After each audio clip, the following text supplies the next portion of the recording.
Kepada SP12, kita akan melakukan proses wawancara tugas IPS Ekonomi Kreatif.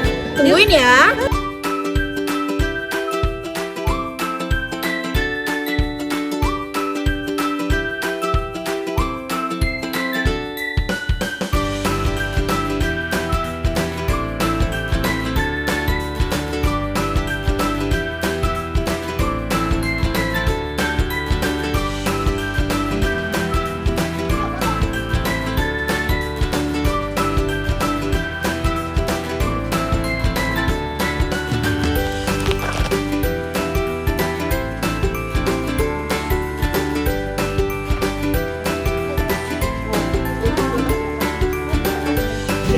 Ya, selamat malam.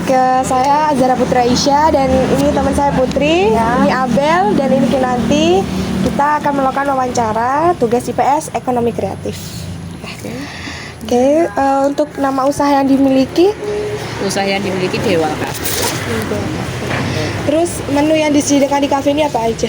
Menu yang disediakan itu selain makanan berat, snack, juga beraneka macam minuman. Itu yang ada di sini. Jadi macam-macam. Macam-macam. Terus biasanya di antara itu yang paling best seller tuh apa biasanya? Yang best seller di sini kalau minuman adalah smoothies. Kalau makanan berat itu adalah nasi bakar. Berbagai macam varian. Berbagai macam varian, dari yang pedas? Dari yang pedas, varian ada tongkol, ada ayam, ada cumi, ada udang. Tuh guys, jadi macam-macam. Oke, terus untuk sejak kapan kafe ini didirikan? Kafe ini didirikan 2015. Oh, udah lama ya? Sudah lama sekali. 2015 hampir sekitar 8 tahun lah. 8 tahun guys. Jadi buat kalian yang mungkin ingin makan nasi bakar, di sini banyak macamnya dari yang pedas sampai enggak pedas, dari ayam, tongkol, macam-macam. Ya, wawancara selanjutnya dilanjutkan oleh Putri. Ya, untuk penghasilan sehari yang didapat itu berapa ya?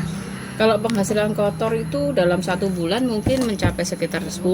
Jadi 10 itu kotor. Jadi kalau laba bersih itu kan masih dikurangi untuk modal, untuk biaya operasionalnya itu belum dikurangi untuk biaya operasionalnya.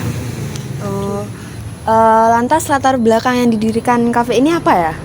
Latar belakang kafe ini didirikan itu karena ini awalnya hanya membantu warga sekitar, jadi bisa untuk ikut berpartisipasi di sini, dan kita juga menyediakan lahan di sini untuk semua kegiatan yang ada di lingkungan sini. Itu aja sih. Jadi kita tidak murni pure itu adalah bisnis, tapi kita sifatnya membantu warga sekitar.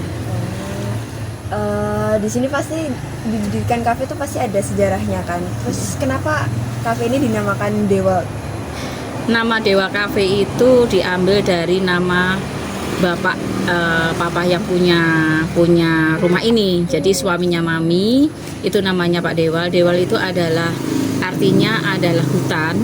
Jadi karena Papi itu orang Jerman, jadi diambil dari nama Papi yaitu Dewa Cafe. Jadi itu maksudnya filosofinya di situ. Jadi filosofinya diambil nama Dewa itu dari namanya Papi itu aja, untuk mengenang namanya Papi aja. Untuk pertanyaan selanjutnya akan dilanjutkan oleh saya, Bu. Ada nggak sih, Bu, kesusahan yang sempat Ibu alami saat menjalankan kafe ini?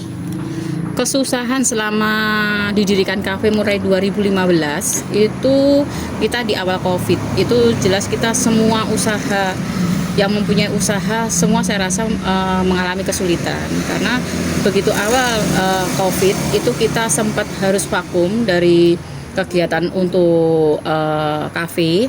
Jadi semua kita sempat tutup. Jadi sempat tutup untuk beberapa bulan ke depan karena kita dibatasi. Jadi tidak boleh adanya kerumunan. Jadi kita memang waktu itu mengalami kesulitan karena kita juga punya karyawan yang harus dihidupi. Jadi untuk sementara mau nggak mau kita harus tutup dulu. Itu aja sih untuk kesulitan. Kafe di zaman sekarang kan sudah banyak berkembang ya, Bu. Sudah melakukan beberapa inovasi yang ada. Apa sih inovasi yang dilakukan Cafe Dewa untuk bisa mengimbangi kafe yang lain? Kalau kita tujuannya untuk kafe ini untuk bersaing dengan yang lain itu ya intinya kita memang harus punya inovasi yang baru. Dalam artian kita bukan hanya murni untuk kafe saja, tapi kita ada untuk reservasi tempat untuk wedding. Jadi kita kafe outdoor pertama itu kita yang mendirikan adalah Cafe Dewal yang punya. Jadi awal didirikannya kafe ini outdoor itu kita awalnya yang punya. Setelah itu kan banyak bermunculan kafe-kafe yang lain. Jadi inovasinya untuk kedepannya ya kita bukan hanya berpenghasilan dari kafe itu sendiri, tapi kita ada untuk acara-acara yang lain seperti reuni, untuk wedding, untuk yang lain-lain. Jadi bisa untuk ulang tahun, jadi untuk pertemuan partai atau apapun untuk rapat-rapat tertentu. Karena kebetulan tempatnya Cafe Dewal ini adalah di belakang, jadi bukan hanya murni di depan, jadi paling enggak private lah, dalam artian private, jadi jauh dari kebisingan, jadi orang lebih nyaman di belakang gitu. Katanya tadi kan ada menerima pesanan juga ya Bu untuk booking acara apa, itu mesannya bisa lewat mana Bu? Bisa langsung melalui saya, jadi nomor yang bisa dihubungi adalah saya sendiri, jadi nanti saya bisa koordinasi dengan karyawan saya. Ada sih, ini kan kafenya sudah berdiri dari 8 tahun lalu ya Bu. Ada nggak sih tips berdagang yang selama ini Ibu gunakan? Kalau menurut Ibu apa sih kunci utama kesuksesan berdagang? Kalau menurut saya kunci kesuksesan berdagang itu ya kita harus istiqomah ya, dalam artian kita harus fokus, dalam artian karena persaingan semakin ketat, jadi kita fokus di mana kita harus bisa itu tadi yang tadi disampaikan di awal, bahwa kita harus punya inovasi untuk kedepannya karena kita harus siap bersaing dengan yang ada di luar. Jadi sekarang bermunculan dengan banyak kafe-kafe yang sama, dalam artian ya kita harus punya istilahnya tonjolan-tonjolan seperti mungkin bukan hanya kafe tapi ya untuk wedding, untuk acara-acara yang lain gitu aja sih. Untuk pertanyaan terakhir, ada nggak sih Bu keinginan Ibu untuk kafe ini ke depannya? Kalau keinginan saya ke depannya ya mungkin lebih maju lagi, lebih berkembang lagi dengan persaingan yang ada di luar. Jadi ya saya rasa semua pelaku bisnis saya rasa tujuannya sama.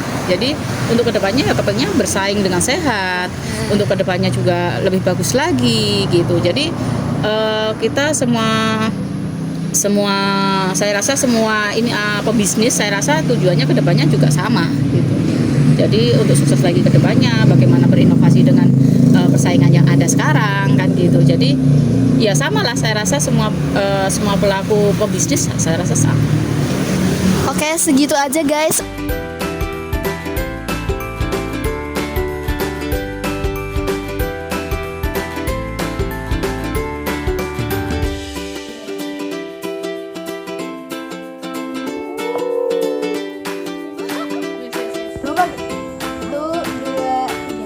Sekian dari kelompok 1.